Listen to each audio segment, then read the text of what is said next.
Boa noite, doutora Danuda. Já pode dar o ok, tá bom? Já tá gravando. Aí depois eu faço o corte lá. Boa aula para doutora aí.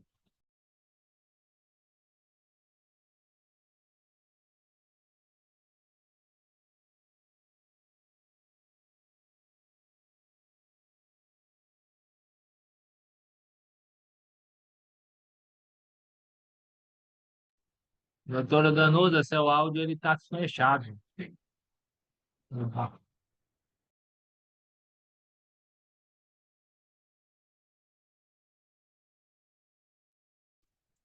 Aqui tá bom, Oi. Agora tá ok. Pode iniciar. é porque eu tô com três telas na minha frente. Bom, boa noite. Antes de mais nada, eu quero agradecer ao Dr. Rafael Cota, né, que está me dando todo o suporte no sentido de realizar esse evento remoto. As pessoas mais próximas a mim sabem que eu tenho dificuldades tecnológicas, né? Então, está sendo uma logística nova para mim, tá? Em nome da Comissão de Educação da Terapia Ocupacional do CRIFTO 12, que tem à frente o doutor Éden Ferreira, e como membros o doutor Rafael, a doutora France e eu me sinto extremamente privilegiada de, na noite de hoje, estar aqui dividindo com vocês um momento. Não é um curso, porque não tem essa pretensão de conseguir, em um tempo tão curto e com esse distanciamento, preparar as pessoas.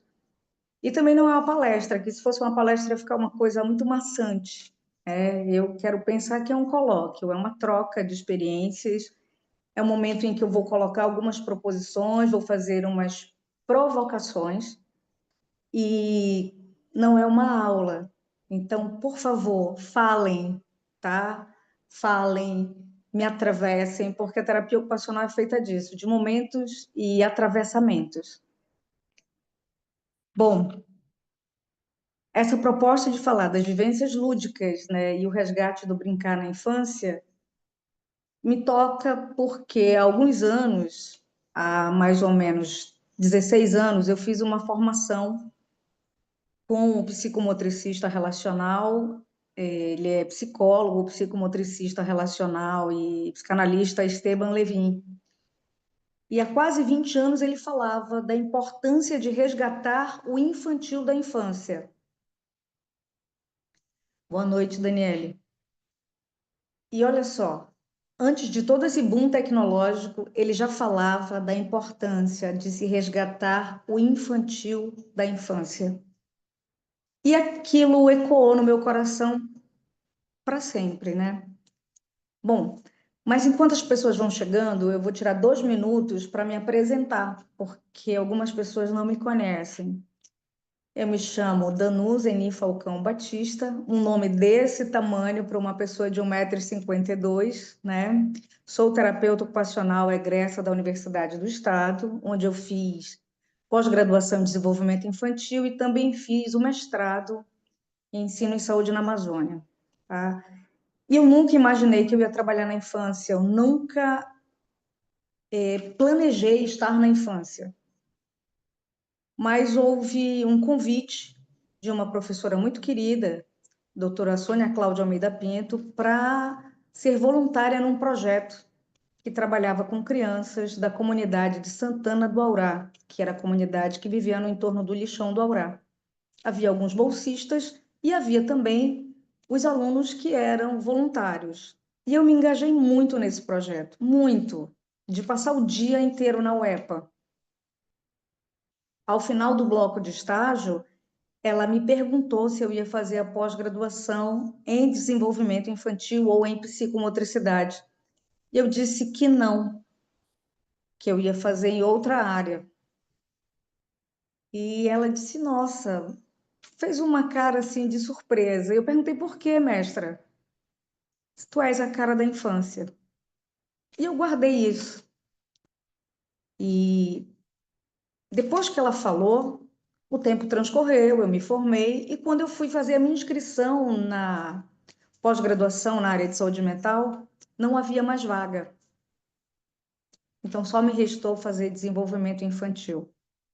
Quando eu entrei para a aula, a coordenadora era a querida mestra do meu coração, doutora Ana Irene, e a vice-coordenadora era aquela que também me orientou muito na área da infância, que é a mestra Rosicléia. Então, eu estava em casa.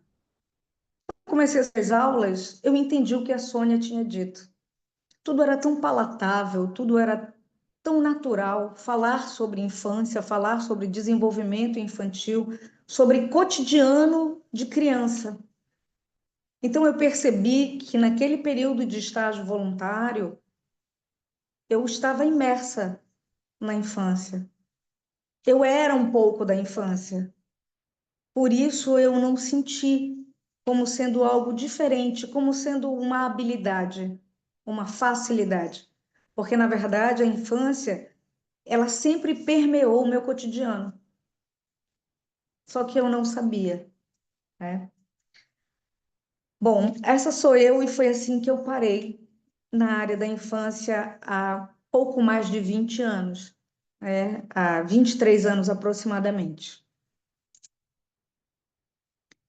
Mas para a gente falar de infância, a gente tem que entender que, diferente do que as pessoas podem comentar, não é brincar por brincar, não é o brincar sem uma fundamentação. Eu, enquanto profissional, eu preciso entender o porquê eu caminho por ali e qual é o embasamento científico que me faz entender que brincar é uma coisa muito séria. A primeira das coisas que eu tenho que entender é: eu preciso ter um norte. E para ter esse norte, eu preciso de fundamentação teórica. E na prática da infância, nós temos vários modelos em terapia ocupacional. Vocês todos aqui são acadêmicos ou profissionais, então estudam os modelos, né? Estudam áreas de intervenção da terapia ocupacional. Como eu falei, não é uma aula, é apenas convidar vocês a transitar pelo universo da infância da maneira que eu transito, tá? Então, o que me pareceu muito próprio ao trabalhar com crianças foi me apropriar do que seria o modelo lúdico da terapia ocupacional, né? E o que é esse modelo lúdico? O que é essa abordagem que utiliza o brincar como ferramenta para promover o desenvolvimento infantil? O que é isso? Como foi pensado isso? Alguém disse: ah, brincar é bom, brincar é ótimo, mas como fazer com que isso seja instrumento? Então, para isso, eu preciso ter alguns pilares. Entender que o brincar é uma atividade natural da criança. E aí eu vou fazer um parêntese. Eu gosto muito de felinos, né? Eu tenho um gato, agora ele está dormindo, porque ele dorme o tempo inteiro, só acorda de madrugada. Mas imagine uma ninhada, filhotes, tá? Vários gatinhos. E você joga uma bola. Eles saltam, eles batem na bola, eles correm atrás da bola. Eles rivalizam a fim de pegar a bola, tomar a bola para si. Imagina 5 gatinhos brincando. Ali, ele desenvolve habilidades motoras, sensoriais, ele começa a estabelecer habilidades relacionais com o meio, o seu papel enquanto membro daquele grupo, todo é vivido ali. O gato, o gato. Imagina o ser humano. Então, quando a gente entende que a atividade natural da criança é o brincar, eu começo a entender que o brincar, ele fundamenta todo o desenvolvimento do indivíduo. Se eu puder dividir isso, tá, de uma forma mais simplista possível, tá, em 4 domínios, sendo o domínio motor, sensorial, cognitivo e pessoal social, eu já tenho no brincar o pilar do desenvolvimento do ser humano, tá? enquanto atividade natural, o brincar livre, certo? É a área de desempenho ocupacional da criança, a ocupação primordial da criança é o brincar, é o trabalho da criança, o brincar. É ali que ela constrói o mundo e se constrói no mundo. Então, o brincar, ele é a atividade basilar do desenvolvimento infantil, né? É importante que a gente entenda que o modelo lúdico utiliza o brincar de uma forma sistemática. Eu não brinco de maneira aleatória. Há um planejamento neste brincar para que ele seja uma ferramenta.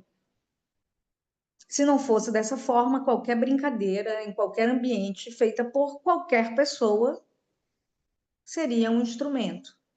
Mas a gente está falando aqui do instrumento, tá? Do brincar, do brinquedo, da brincadeira, como uma forma de abordagem terapêutica, certo?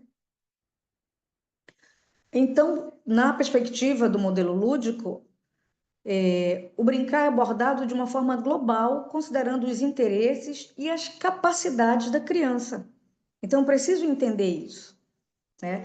As especificidades de cada um, tá? E ele também é uma estratégia de aproximação entre a criança e a terapia. As pessoas costumam dizer que quem vai para a área da pediatria, quem vai trabalhar com criança, vai procurar o que é mais fácil. É mais fácil trabalhar com criança. Ah, é ótimo, né? Trabalhar com criança. Foi trabalhar com criança porque não conseguiu trabalhar com adulto. Tem esses discursos, nós ouvimos isso. Na verdade, o paciente mais difícil é a criança. Porque o adulto, quando vai para a terapia, ele vai em busca de algo. Ele já sabe que ele precisa. Então, ele vai em busca de um tratamento, de um instrumento, de algo que o tire daquilo que ele está vivendo. A criança não. A criança vai para a terapia chateada, ela não sabe por que ela tem que ir com aquela tia, ela não sabe por que naquele horário que ela queria ficar fazendo nada, ficar no ócio, ela tem que estar naquela sala fazendo aquela atividade. Então, trabalhar com criança é muito, muito difícil, porque a criança não entende o porquê de ir. Por isso, o brincar também é uma estratégia para fazer com que a criança consiga aderir à terapia, tá? Por esses motivos, esses 5 motivos, né, que eu elenquei, que eu pude expor do modelo, esse é o modelo que eu me apropriei para trabalhar na infância nesses últimos 22 anos, tá? Bom, olha os vizinhos correndo, as crianças. É importante a gente entender que a infância como nós conhecemos não existiu sempre. Eu não sei se vocês já leram a respeito ou tiveram curiosidade sobre o tema, mas alguns autores, né? A gente pegou aí alguns autores e a gente está falando da infância no Ocidente, tá? Colocam que na Idade Média a criança era vista como um mini adulto, não um mini humano. Ela é um mini humano, ela é um humano em formação, com as suas especificidades, mas ela era vista como um mini adulto.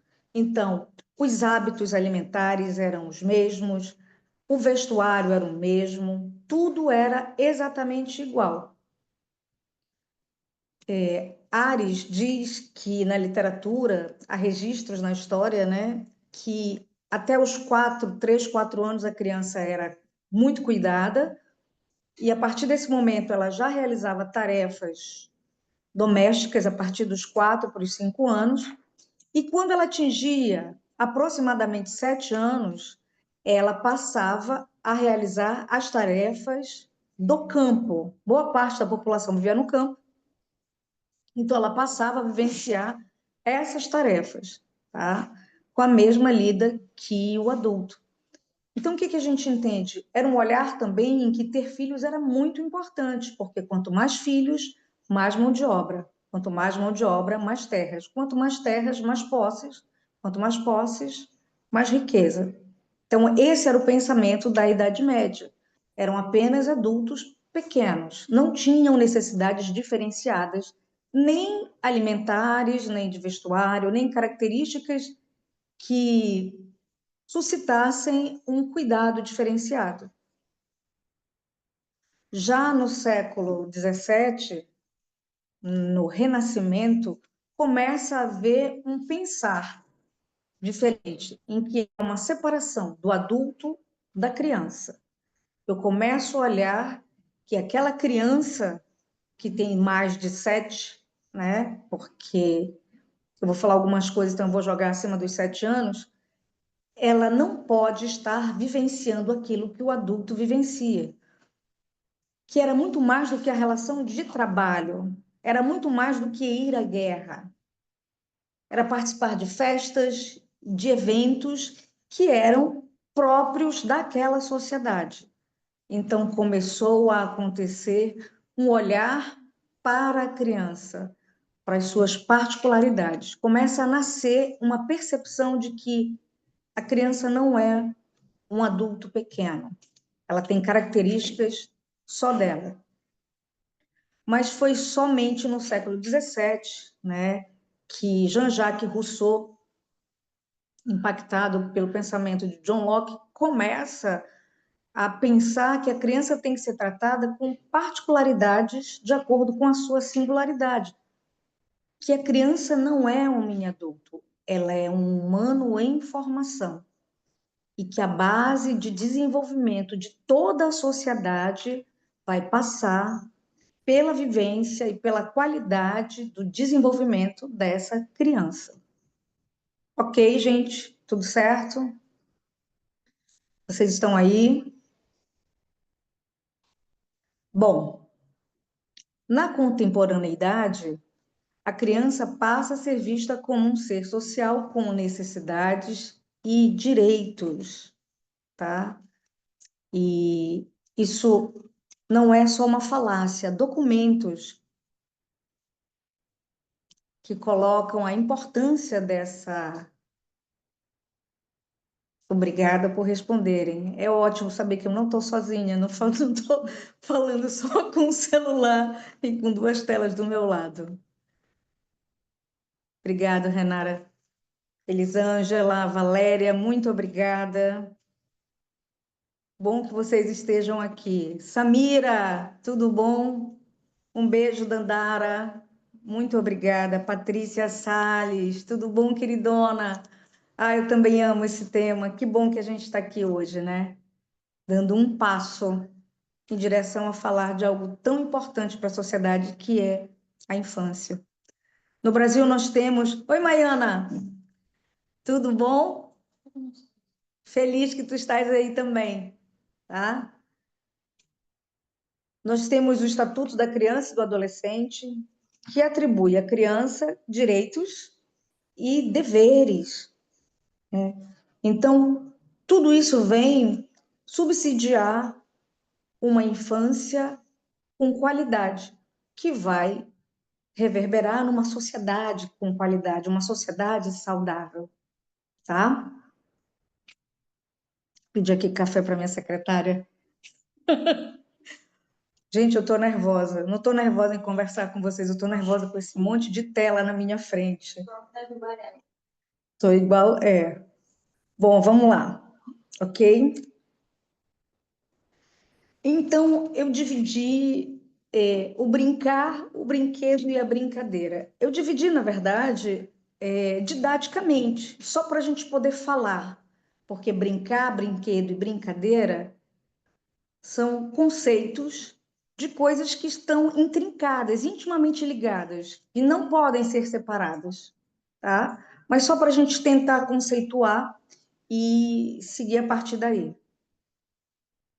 Bom, o brincar é conceituado como uma atividade lúdica, inventiva, criativa e divertida que permeia a vida. Olha só, brincar é atividade lúdica, inventiva, criativa e divertida que permeia a vida. Permeia a vida. não está só na infância. Mas deixa esse assunto para depois. Bom, o brincar promove o desenvolvimento infantil, favorece a autoestima, estimula a experimentação do mundo e ajuda a internalizar e elaborar conceitos, sentimentos e conhecimentos. O brincar também promove a criação de significados para objetos e espaços. Ou seja, o brincar, ele é extremamente rico e necessário para a criança. Não é só para a criança, mas aqui a gente está falando dela, né?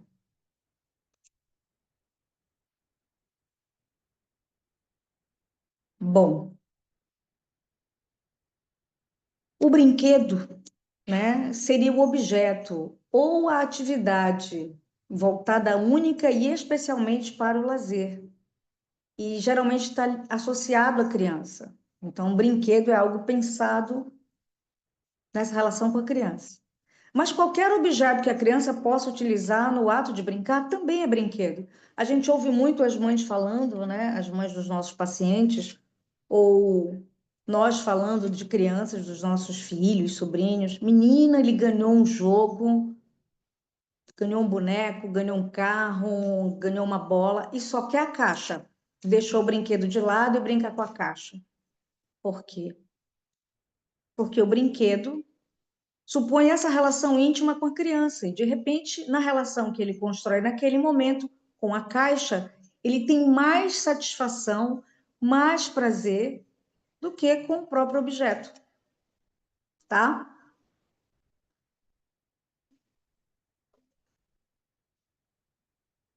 Kishimoto defende que a criança é portadora de natureza própria e que deve ser desenvolvida. Deixa eu falar para vocês aqui, porque eu fiquei tão nervosa também. O meu computador deu prego. Aí eu fui fazer os slides, aí eles apagaram todos ontem à noite. Eu fiquei desesperada, eu tive que fazer tudo hoje de manhã. E aí eu fiz no tablet. E depois eu não consegui editar. Então, essa citação ela não era para estar aí, tá, gente? Ela era no outro slide. É, eu sou de verdade, então eu não vou falar aqui como se eu não fosse de verdade, tá? Eu não vou criar uma capa. Eu acho isso muito importante. Por quê? Porque justamente esse comportamento foi o que fez a minha professora, lá no último ano da graduação, entender que eu iria realmente atuar na infância. Porque para atuar na infância você tem que ser verdadeiro, você tem que mergulhar na infância. Obrigada, Lorena. Bom, então por que ele traz isso, né? Ele defende que a criança é portadora de natureza própria que deve ser desenvolvida, para que a gente não acredite que a criança é um mini adulto, né? Ela é um mini humano, ela é um humano com potencial de desenvolvimento, mas ela tem as suas particularidades, a sua singularidade. E isso é muito importante. Por isso é tão relevante nós entendermos que a infância precisa ser preservada no sentido de ser oportunizada a criança brincar, brinquedo e brincadeira.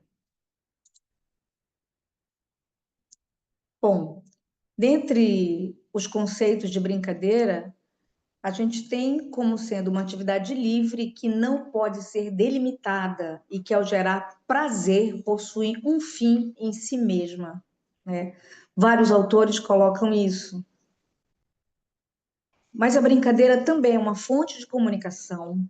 Ela desenvolve a criatividade, a criticidade, a imaginação e a autonomia da criança. Ela estimula a sociabilidade, a sensibilidade, contribui para o desenvolvimento intelectual, social e emocional. E, acima de tudo, permite aprendizagem sobre o mundo e sobre si mesmo. Então, brincar é uma coisa muito séria. Brincar, brinquedo e brincadeira são uma coisa só, tá? Bom, vocês têm caneta aí? Todo mundo tem caneta? caneta, ou quem não tiver caneta tem um pente, qualquer coisa, né? Eu lembro muito do Esteban, olha, a Patrícia tem, Yasmin também. Você pega isso, essa caneta, olha, a Jussara já está na mão, é isso. Olha, Isaac, perfeito. Marli, vamos lá. Segura a caneta. Dia já? Ótimo. Estica a caneta. Bora, Dani. Dandara já, Elisângela também. Estica a caneta. E faz agora uma mágica. Com essa varinha, faz um sim-salabim, bim-bim. E desenvolve um feitiço do bem. Ou pega essa caneta e transforma num sabre de luz, que eu gosto mais porque eu adoro Star Wars.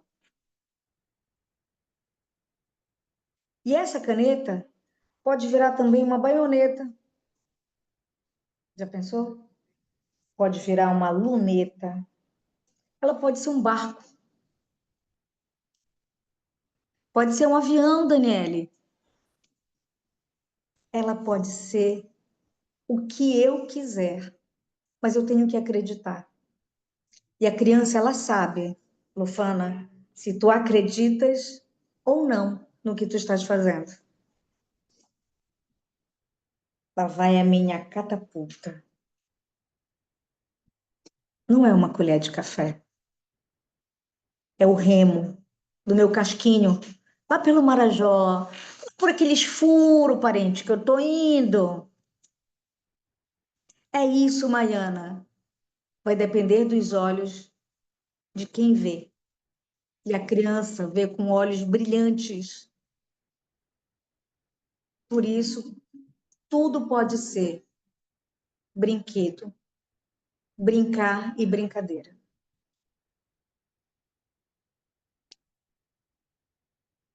Olha aí, tá no Marajó, coisa boa.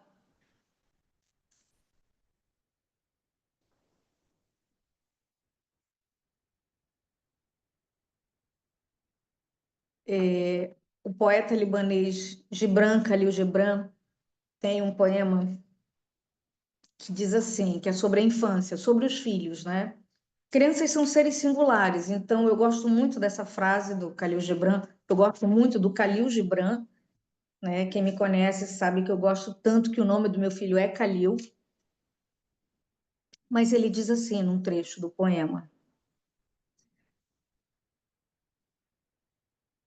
podeis aprisionar seus corpos, mas não suas almas, pois suas almas moram na mansão do amanhã, que vós não podeis visitar nem mesmo em sonhos. Podeis ser como eles, mas não tenteis fazê-los como tu, porque eles têm seus próprios pensamentos. O que que isso significa? A criança está aqui, o adulto vive aqui, mas ele não está, ele não é superior à criança, ele vive um outro momento. Aí você pergunta para o teu, para o pai do teu paciente, como está o Enzo?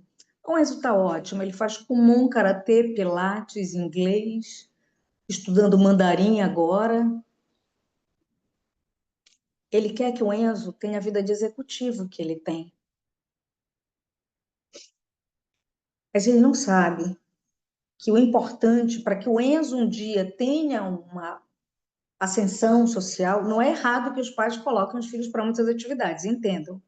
Mas essa sobrecarga que não permite que o Enzo vivencie o ócio, que o Enzo vivencie momentos de frustração criativa, que o Enzo vivencie momentos de infância, não deixam que ele. Olha, minha secretária está até chorando aqui. Não deixam que ele se desenvolva plenamente. As crianças têm os seus próprios pensamentos. E dentro disso existe um mundo que nós adultos não podemos sufocar, porque nós não conseguimos enxergar esse mundo. Porque para nós O brinquedo dentro da caixa sempre vai ser mais importante do que a caixa, a não ser que eu entenda que eu posso ser como a criança, para talvez um dia ela ser um adulto como eu. Sim, é possível, tá? E vai ficar gravado também.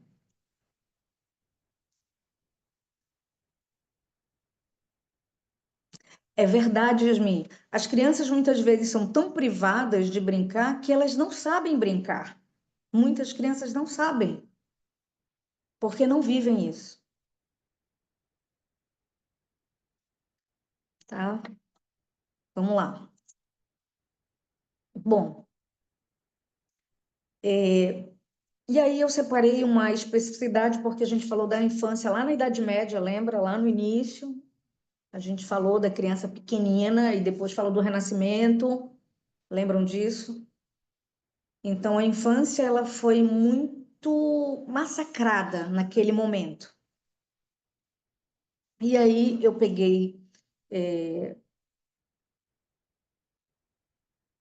verdade, Patrícia, nós não sabemos lidar com a infância. A gente vai falar isso mais na frente um pouquinho. A gente saiu da exploração da criança, né? Sem permitir que ela vivenciasse a infância, no sentido de explorar, de colocar para o trabalho forçado, de colocar em vivências que eram somente para adultos, e saímos para colocar essas crianças como mini executivas. Eles têm que estar ocupados o dia inteiro com alguma coisa, né?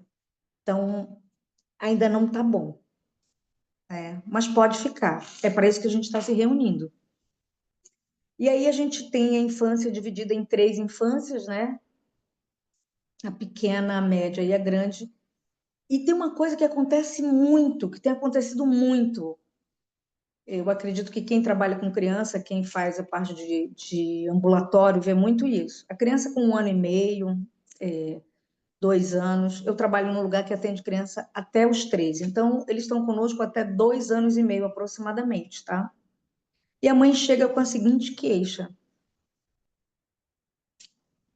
o Enzo tem 1 ano e 8 meses, e ele foi para casa do primo num aniversário, o primo tem 2 anos, e eles brigaram muito. Por quê? Porque o Enzo estava sentado, o primo chegou para brincar com ele, e ele tirou o brinquedo do primo e bateu no primo e gritaram. E eu disse para ele dar, meu filho, dá para o primo o brinquedo. Ele não entendeu, e ele chorou, se jogou no chão. E aí o Enzo foi parar num especialista que olhou o Enzo por 5 minutos, passou 3 medicações e deu para ele um combo, né? TOD, TDAH e investigação de TEA. E o Enzo saiu dali medicalizado já e em investigação diagnóstica. Até os 3 anos, a criança não brinca em grupo, ela brinca agrupada, ela brinca ao lado do outro. Ela não brinca com o outro, ela não tem maturidade para construir uma brincadeira. Vamos brincar juntos? Nós dois juntos. Não há isso. Há crianças que conseguem parear, estar no mesmo ambiente e brincar, mas cada uma está no seu momento. Não há construção de um pensamento. Eu quero dar um exemplo para vocês do que aconteceu com o pobre do Enzo. Imagina agora que a Patrícia vai levantar e vai puxar o celular do Isaac.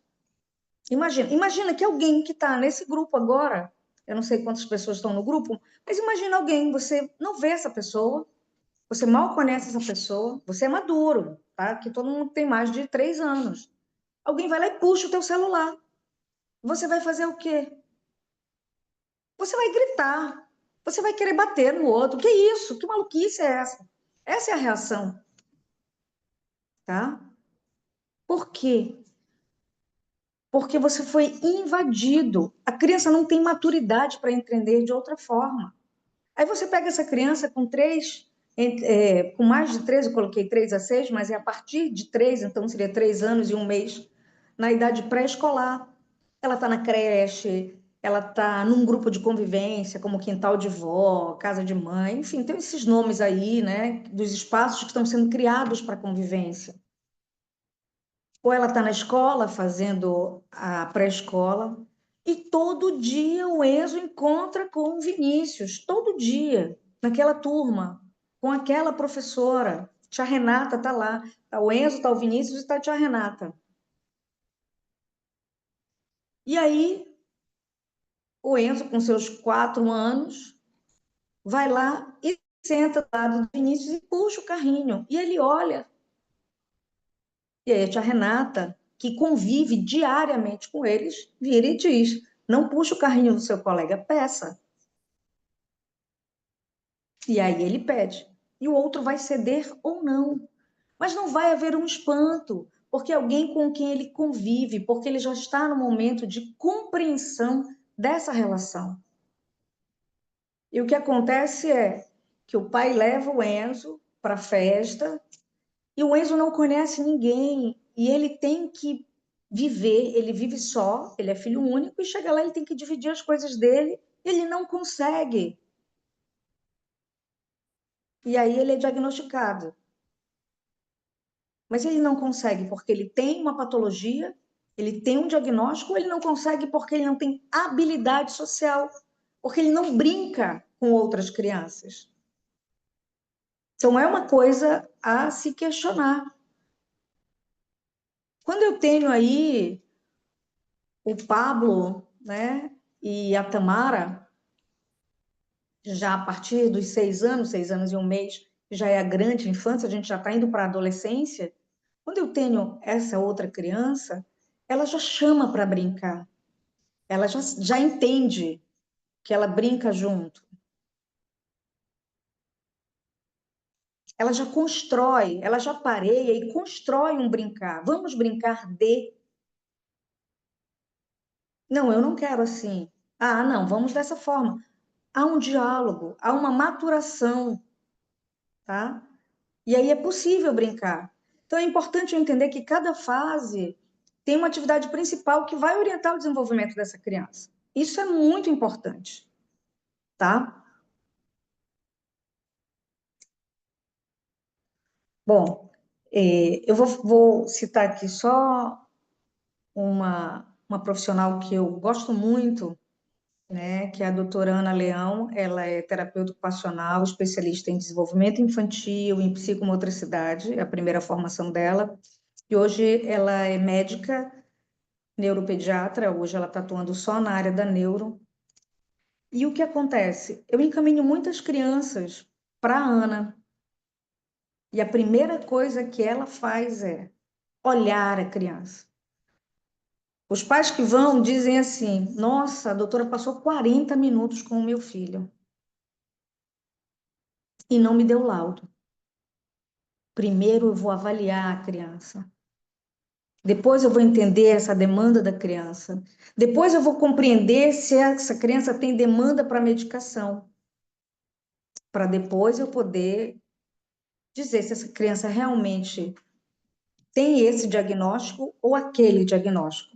Então, é muito importante nós que somos da reabilitação nos acercarmos de profissionais que vão subsidiar as nossas intervenções.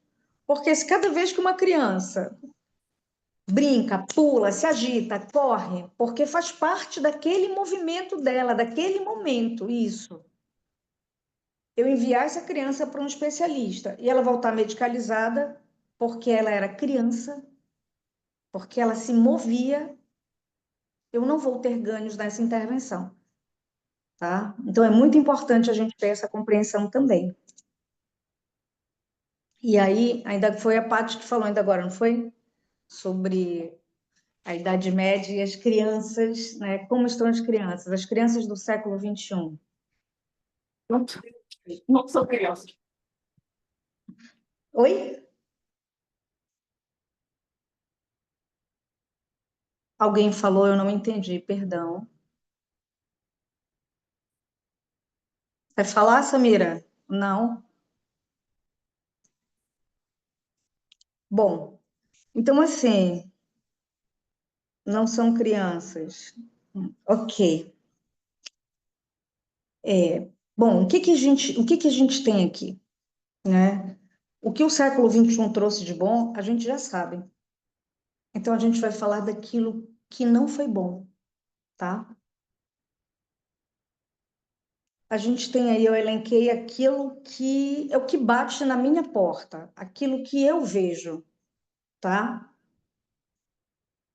O excesso de tecnologia, um aumento da obesidade, quadros de anorexia e bulimia, baixa autoestima, pobreza em vivências psicomotoras, essa então é muito grande. Dificuldade em manejo de frustração, dificuldade em manter a atenção, busca por resposta imediata de satisfação. Isso é o combo. Mas vamos lá. Quando a gente pensa no excesso de tecnologia, a mãe diz assim: ele não sai do celular. A criança tem 3 anos. Ele não sai do celular. Ele nasceu. Alguém deu o celular para essa criança. Exatamente, Yasmin. Né? Eu tenho uma outra colega também muito querida, a doutora Lígia Chaves, é pediatra, trabalha comigo na Unimaterna Infantil, e ela costuma dizer, quando as mães trazem certas demandas, ele trabalha? A mãe diz, não, doutora, então quem comprou? Né? Não é por mal, mas isso tem acontecido muito. Se vocês pesquisarem, e eu recomendo que pesquisem, executivos, CEOs do Vale do Silício, né, onde são produzidas as grandes tecnologias. Você vai ver entrevista deles, dos presidentes, dos diretores dessas grandes companhias que trabalham com tecnologia, dizendo que os filhos não têm acesso a essas tecnologias. As escolas são escolas tradicionais, no sentido de serem formais, onde a criança usa lápis e caderno. Não é caneta, é lápis. Porque para trabalhar a grafomotricidade tem que fazer força. Já viste, né, Isaac? É muito forte isso. A gente imaginar que eles produzem, mas eles não consomem. É isso mesmo. É impactante você ver o cara dizendo que o filho dele não tem conta em TikTok, que não tem nem celular, que só vai ter a partir dos 12 anos e com controle, ou seja, para algumas coisas. Eu vou trazer para vocês aqui um ponto. Eu não sei se todos conhecem a síndrome de Tourette, já ouviram falar da síndrome de Tourette, que é uma síndrome muito marcada por tiques, né, vocais e motores. Já viu, né, Yasmin? Samira também já viu. Já ouviu falar, Jussara? Pois eu vou dar para vocês assim a cereja do bolo. Rejane também já viu. Vamos pesquisar um subtipo de síndrome de Tourette, que é a síndrome de Tourette, já foi pesquisada agora, existem trabalhos publicados, tá, sobre esse tema. A síndrome de Tourette relacionada ao uso excessivo do TikTok. Por quê? O cérebro ele é estimulado, a criança é pequena, tá, jovem, é o final da grande infância, né, da terceira ou grande infância. Então, a criança ela é hiperestimulada. Eu pesquisei sobre isso porque eu tive uma criança que estava com 10 anos, tá? Ia fazer 11 anos, hoje ela já é uma moça, e ela entrava na sala, ia fazer atividade, e quando ela sentava na mesa para fazer atividade, ela fazia. Mas ela não tinha antes tique. E, para minha surpresa, um dia ela andando no corredor, e a doutora Jocasta trabalhava comigo na mesma clínica, e viu a paciente andando e me chamou a atenção. Olha como ela está andando. Não era andando na intenção de dançar, era um movimento involuntário, era um movimento automático. O cérebro estava tão sobrecarregado que ela fazia os movimentos da dança de forma desordenada e descoordenada. Foi de um impacto terrível. E eu fiz esse relatório, eu mostrei para essa mãe que havia essa possibilidade e que o mais importante era, primeiro, tela zero. Ela não tinha condições de fazer nem desmame de tela, ela precisava parar naquele momento. E segundo, vivência psicomotora ampla, ampla, porque é uma criança que tinha muita busca. Ela passava o dia inteiro na frente da tela. E eu ainda sugeri algumas atividades. Eu sugeri para ela atividades em que ela vivenciasse com outras crianças. Como que? Ela perguntou, ela pode fazer um esporte? Pode. Eu sugeri o handebol e o basquete. Por quê? Pela disposição da atividade em quadra, pela movimentação que seria necessária para arremessar a bola, para passar a bola, tanto no basquete quanto no handebol. Então, ela precisaria de movimento constante, de deslocamento. Isso, Yasmin, movimentação e energia. Então, eu pensei nisso e sugeri para a mãe e levei para a mãe. E a mãe levou o relatório ao especialista que acompanhava a criança. E, e a criança teve um laudo de uma outra coisa e foi medicalizada e continuou fazendo uso de telas. E deixou de ser minha paciente, né? Então, é muito complicado, porque a gente está vendo o caminho e está direcionando. Mas a vontade da família sempre será soberana. Então, a gente não pode mudar isso, tá? Essas crianças estão vivendo no século XXI desnutridas, obesas e desnutridas. Por quê? Porque é um excesso de alimentos superprocessados, o excesso dessa alimentação. Eu não tenho um gasto dessa energia, porque eu vivo sempre num quarto, sempre dentro de casa, sempre na frente de uma tela, seja o celular, o computador, o tablet. Aqui eu estou com o celular, o computador e o tablet, porque se der prego eu estou em algum. Mas é uma vivência que para essas crianças é cotidiana, então ela não gasta energia nenhuma. E aí eu trago para vocês também, se vocês quiserem buscar e procurar na internet e seguir a doutora Dovane Dias. Ela é nutricionista clínica, ela trabalha tanto na área hospitalar quanto na área ambulatorial.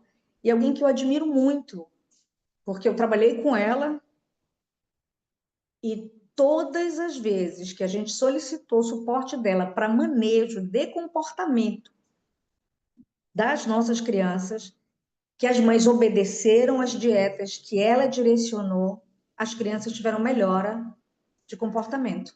A alimentação, ela está intimamente ligada aos processos inflamatórios que podem haver nesse intestino e que vão comprometer esse desenvolvimento, né, da criança.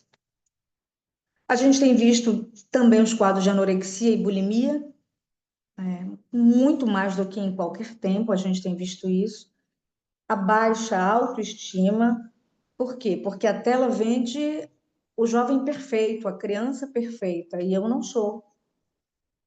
Então, eu me comparo e não alcanço aquilo. Como eu não alcanço, eu me frustro, né? A família, infelizmente, consegue ser a chave para o bem ou para o mal no que diz respeito ao cuidado da criança. Mas a restrição dos pais é verdade. Os pais, eles têm que ser parceiros dos terapeutas. Se a gente pensa que a terapia ocupacional vai impactar o cotidiano, a mudança da rotina diária da criança, a rotina diária, não pode ser o eventual, ela é mais que necessária, tá? Então, essa minha autoestima não existe, porque eu não posso ter a troca. Vamos voltar para o gato, lembra do gato do início? O gato, ele se atravessa. Eu digo que na terapia ocupacional a gente vive vários atravessamentos, né? É no choque, no confronto, não é briga, tá, gente? Eu preciso disso. Então, o gato, na hora que ele brinca, o gato na ninhada, um pula, o outro empurra, Depois eles saem correndo, brincando com a bola. A criança hoje, exatamente, a criança é sintoma dos pais. Douto disse isso. É a mais pura verdade. Por quê? Nós temos visto famílias em que os pais trabalham demais, em que as crianças acabam ficando muito tempo não sozinhas. Quem dera elas ficassem sozinhas frente aos brinquedos. Ficam na frente da tela sendo influenciadas por pessoas que não têm a menor preocupação com elas, né? Bom, e aí a gente tem uma pobreza dessas vivências psicomotoras, porque a criança vai para a escola, começa a correr, alguém apita, pi, não pode correr, porque a escola não deixa a criança correr, que se a criança correr, cair, se ralar, o pai vai lá e processa a escola. Então a criança não corre. A criança não levanta na sala e senta do lado de um outro colega, que se ela fizer isso 2 ou 3 vezes, ela é TDAH. Volta para casa. Chega em casa, a criança não correu. Lá na escola tem um monte de colega, tem 20 colegas. Quando chega em casa, não pode correr, Jussara. Aí chega em casa, ela quer brincar. O pai e a mãe estão super cansados, trabalharam o dia inteiro, precisaram para trazer o pão, tá? Não vamos também crucificar os pais. Mas aí essa criança, ela quer atenção e ela quer correr e pular.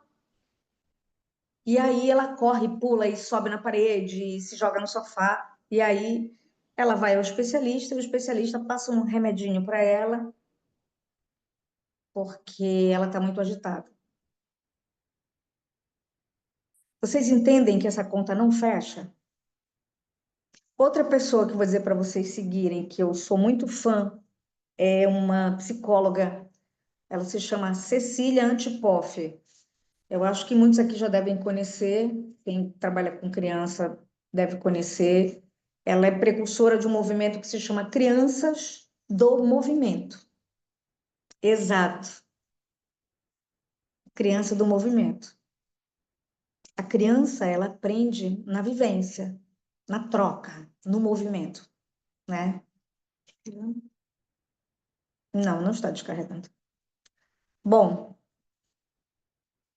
em virtude de tudo isso, a criança do século XXI, ela tem uma dificuldade de atenção, sim, tá? Não que isso seja uma doença, mas por conta dos estímulos inadequados, e ela acaba buscando respostas imediatas de satisfação. E aí nós, né? Qual é o nosso papel? O que que a gente tem que fazer?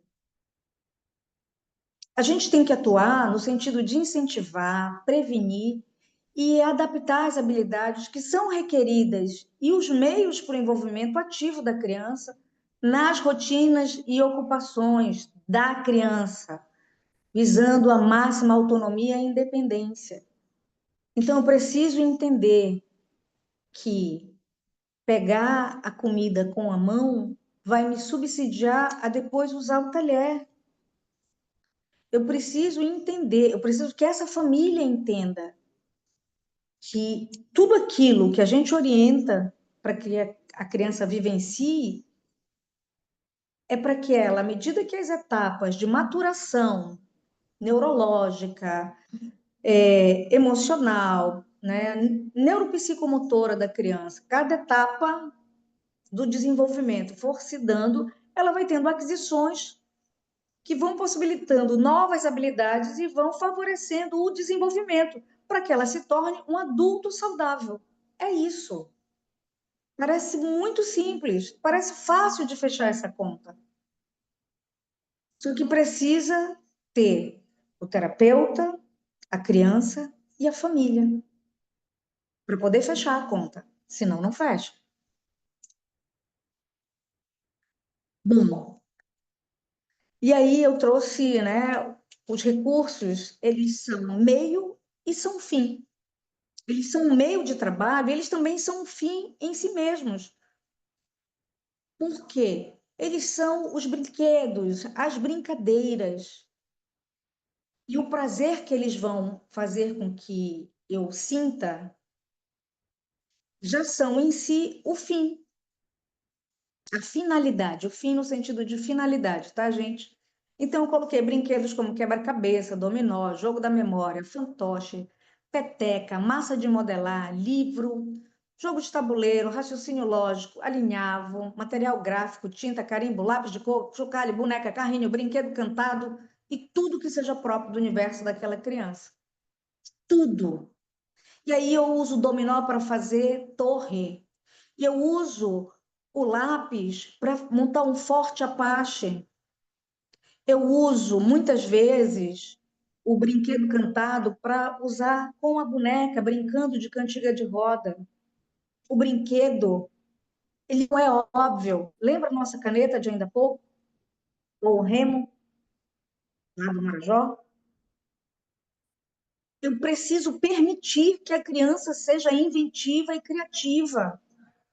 Hoje, está muito difícil para a criança quando ela pega um objeto e ela tenta criar em cima do objeto o brincar e o brinquedo, construindo a brincadeira a partir da criatividade dela. Por quê? Porque a sociedade quer que ela olhe para a caneta apenas como caneta. O que ela tem que brincar é com o brinquedo eletrônico que ela ganhou, ou com o brinquedo que vem dentro do pacote escrito brinquedo educativo. Gente, me dá isso aqui, por favor. Você pega um objeto como esse, a criança adora. A criança sentar na frente de um armário, de um paneleiro, ela vai pegar um monte disso aqui. Aí ela vai colocar uma coisa dentro da outra. Um monte. Aí depois ela vai tirar. Aí ela vai pegar umas vasilhas dessa e vai empilhar uma sobre a outra. Aí depois ela derruba. Esse foi o brinquedo que ela encontrou, foi o brincar que deu a ela satisfação, que teve significado, na qual ela aprimorou habilidades psicomotoras, habilidades percepto-cognitivas estão sendo trabalhadas aqui, ó. Então é preciso ter esse olhar, é preciso permitir que a criança seja criança. Por isso que o Estevam diz que é importante resgatar o infantil da infância.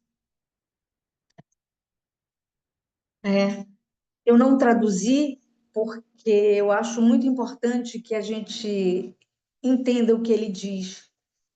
Ele diz que na primeira infância, olha aí, a filha da Jussara fez uma bateria com as vasilhas. Que coisa sensacional! Olha que criatividade! E aí ela vai pegar essa criatividade e depois que ela tiver maior, ela vai levar isso para qualquer coisa. Ela vai ter mais habilidade em solucionar problemas. Ela vai ter mais habilidade em lidar com situações cotidianas quando ela for adulta. Porque o processo de criatividade, criticidade foi permitido a ela. Pois é, Yasmin, a criança é vista como bagunceira. Olha aí, a irmã da Dandara já dá para fazer uma banda. A irmã da Dandara, né, tocando violão de frigideira com os potinhos de armazenar de bateria. Dá para ser a bandinha do Chaves, segundo a minha secretária aqui. Então, não é? Então é muito importante a gente entender isso. A criança, nesse momento, é óbvio que ela sabe que aquilo não é um instrumento, mas ela vive aquilo, ela mergulha naquilo. E na hora que ela transforma isso em bateria, ela transforma o mundo. E na hora que ela transforma o mundo também a transforma. E aí vamos falar da criação de conexões neurais. Porque não é só o objeto que está ali, a mente vai criando possibilidades. E essas possibilidades vão me mostrando que é possível realizar qualquer coisa, tá? O Esteban fala, né, nessa frase que eu acho muito bonita, ele diz que é na primeira infância que com as mãos para cima, os olhos acariciam cada vez que conseguem tocar o intocável e que o toque olha o invisível. Na verdade, o que ele diz é que quando eu olho, eu posso, é como se eu pegasse, sabe eu pegar com a mão, que a criança diz? Então, o olhar da criança toca o invisível e as suas mãos acariciam o intocável. Gente, isso é de uma profundidade tremenda. Isso é o violão de frigideira e a bateria de potes. A gente não pode perder isso, de forma nenhuma.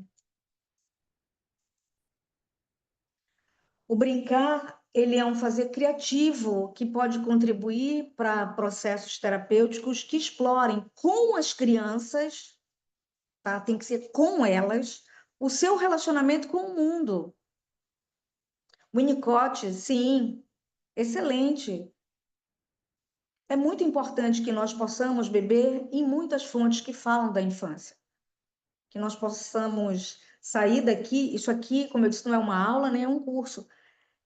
É a, a, a ideia é trazer essa reflexão, é uma provocação para que a gente saia daqui no futuro com um grupo, quem sabe, que fale mais, estude mais e proponha mais para as crianças, principalmente na realidade parauara, tá?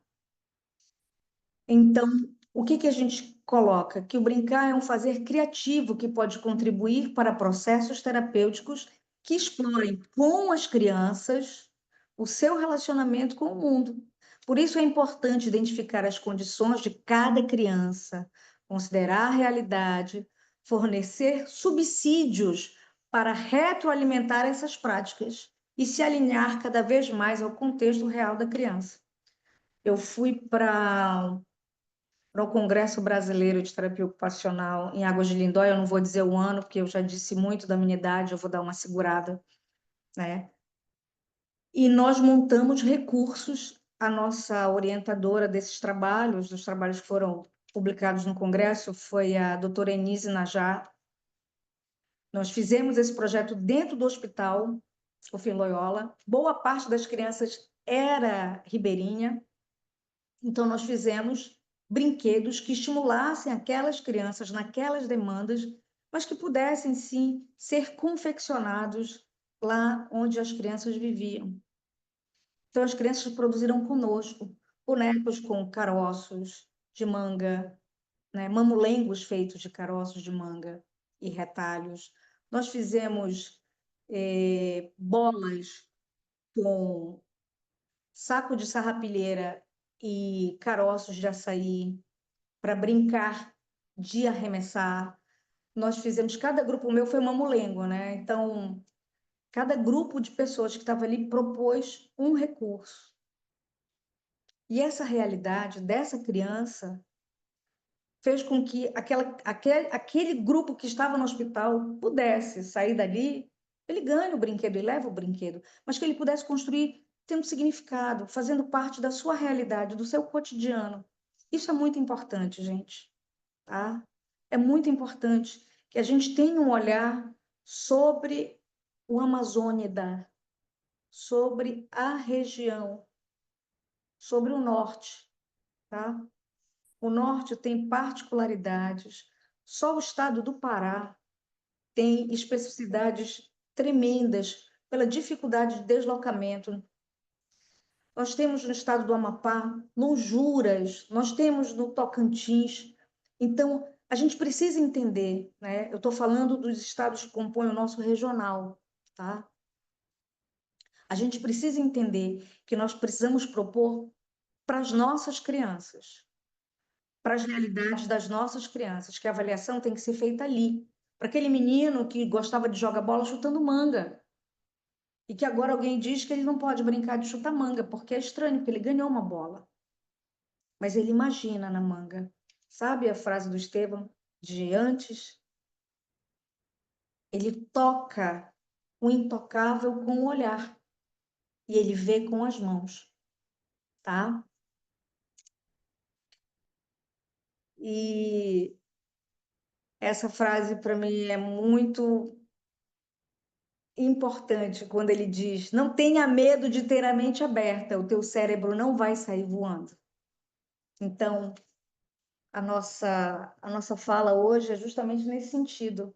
Nós precisamos abrir a nossa mente, nós precisamos entender que se nós tivermos um olhar amplo, né, despido de preconceitos em relação à vivência da criança, ao que é próprio da infância, nós vamos poder construir, sim, em cima dos nossos.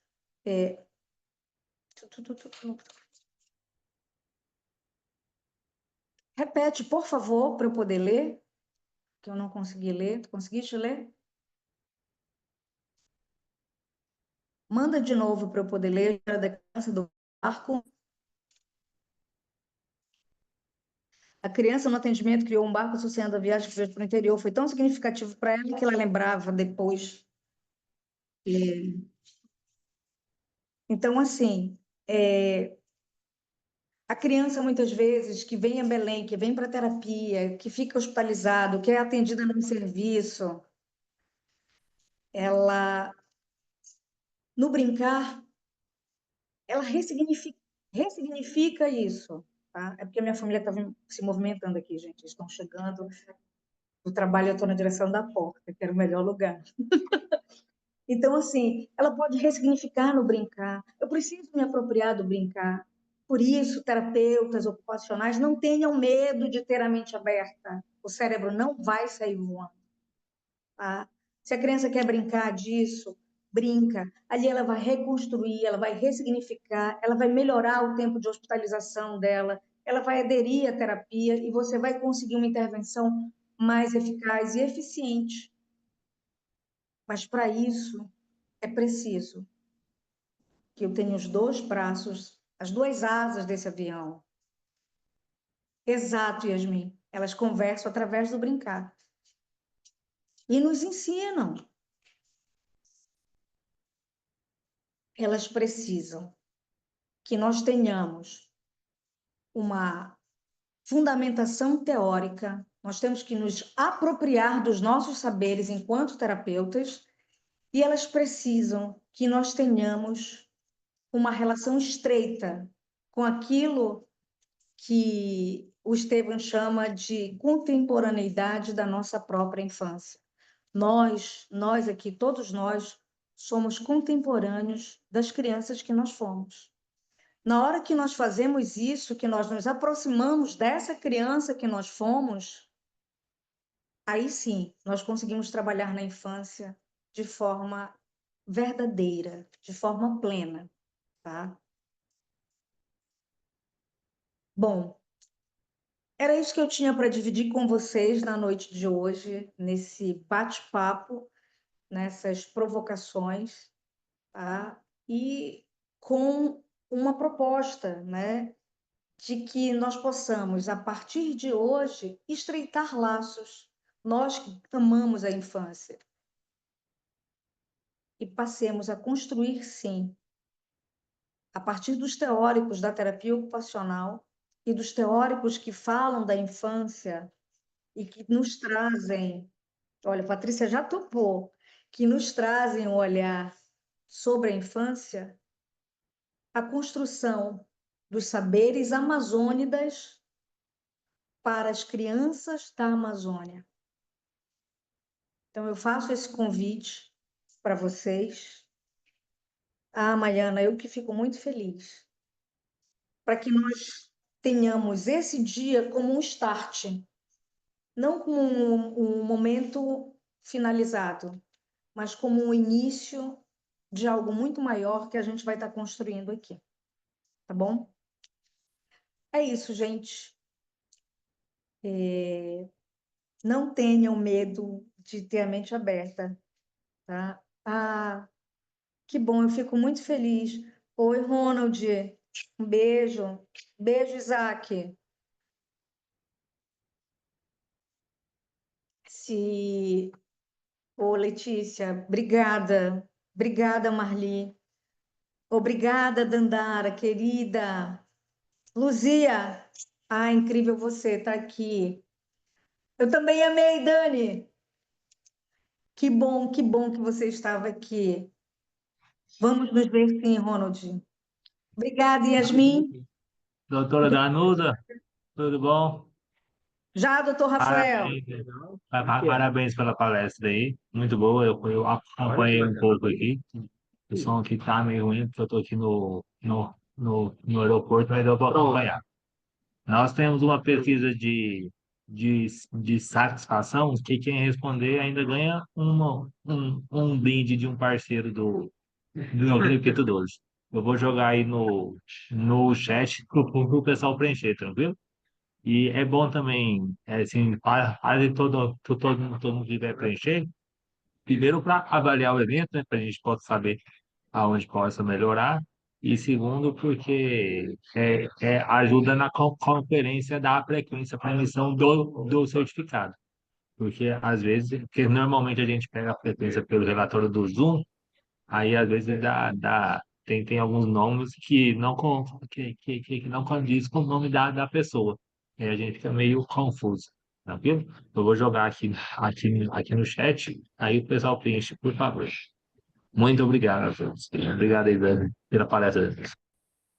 Obrigada, doutor Rafael. Eu queria saber se dava tempo da gente, todo mundo abrir a tela e a gente fazer uma foto. Obrigada, Bianca. Se dava para todo mundo aparecer aí e a gente fazer uma foto, doutor? Dava? Bora. Interrompe o compartilhamento, doutora, que fica melhor da tela aí. Ok.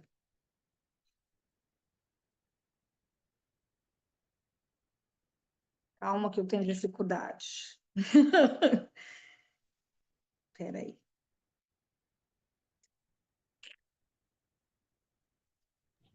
Eu vou resolver aqui. Estou em 3 telas diferentes. Aí,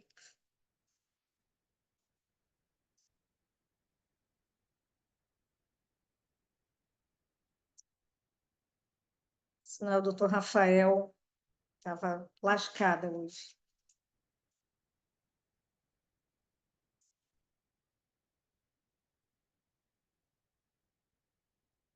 Gente, eu estou muito feliz. Aparecendo mais gente.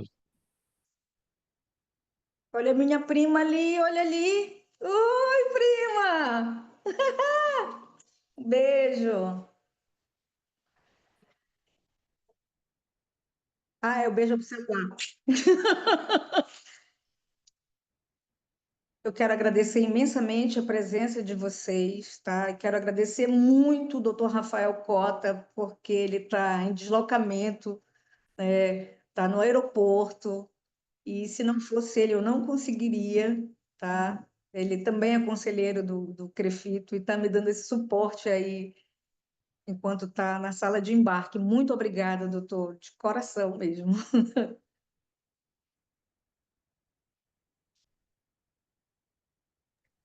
Tranquilo, pessoal. Até a próxima, então. Fiquem com Deus. Tchau, gente. Até a próxima.